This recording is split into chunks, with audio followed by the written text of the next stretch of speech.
ജയം ബ്ലോഗിലേക്ക് എല്ലാ കൂട്ടുകാർക്കും സ്വാഗതം. ഇന്ന് നമുക്ക് എളുപ്പത്തിൽ തയ്യാറാക്കാവുന്ന ഒരു അവിയൽ എങ്ങനെ വെക്കാമെന്ന് നമുക്ക് നോക്കാം കേട്ടോ. അപ്പോൾ അതിലേക്ക് ആവശ്യമായ നിങ്ങളുടെ കയ്യിൽ എന്ത് പച്ചക്കറിയാണോ ഉള്ളത് അത് വെച്ചിട്ട് നമുക്ക് പെട്ടെന്ന് തയ്യാറാക്കാം. അതിലേക്ക് ആവശ്യമായ ഉപ്പ്, മഞ്ഞൾപ്പൊടി, വേപ്പില, ആവശ്യത്തിന് വെള്ളം ചേർത്ത് അടപ്പത്ത് വെച്ച് അടച്ചു വെച്ച് വേവിക്കുക. ആവശ്യത്തിന് വെള്ളം ചേർത്ത് ചെറുതീയിൽ നമ്മൾ നന്നായിട്ട് ഇളക്കി യോജിപ്പിച്ച് വേവിക്കുക. നന്നായിട്ട് ഇളക്കണം. ഇളക്കിയിട്ട് ചെറുതീയിലാണ് ഇത് വയ്ക്കാൻ പറ്റുള്ളൂ. അടച്ച്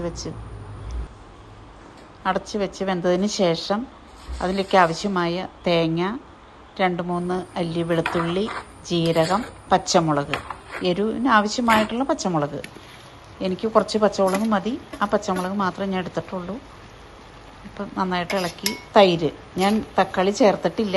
തക്കാളി എനിക്കിഷ്ടമല്ലാത്തതുകൊണ്ടല്ല, തക്കാളി എൻ്റെ കയ്യിലില്ലായിരുന്നു. അപ്പം ഞാൻ തക്കാളി ഇട്ടിട്ടില്ല. എൻ്റെ കയ്യിൽ തൈരുണ്ടായിരുന്നു. ആ തൈര് ഒഴിച്ച് പച്ച വെളിച്ചെണ്ണയാണ് ഞാൻ ഒഴിക്കുന്നത്.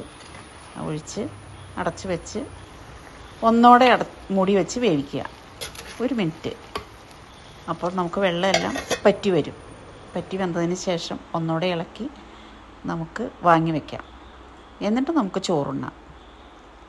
ചോറ് 2-3 കയ്യിൽ ചോറിട്ടു. അതിലേക്ക് കുഴഞ്ഞ അവിയലാണ് എനിക്കിഷ്ടം. ഞാൻ അവിയൽ നന്നായിട്ട് കഴിക്കും. എനിക്ക് അവിയൽ ഒത്തിരി ഇഷ്ടമായതുകൊണ്ട് അവിയലെടുത്തു.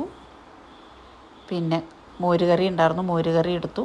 പാവയ്ക്ക ഉണ്ടായിരുന്നു, പാവയ്ക്കയും അച്ചാറും കൂട്ടി നമുക്ക് ചോറുണ്ണാം. ഓക്കെ. അപ്പോൾ എൻ്റെ വീഡിയോ ഇഷ്ടപ്പെട്ടെങ്കിൽ നിങ്ങൾ എനിക്ക് സബ്സ്ക്രൈബ് ചെയ്യുക, ഷെയർ ചെയ്യുക.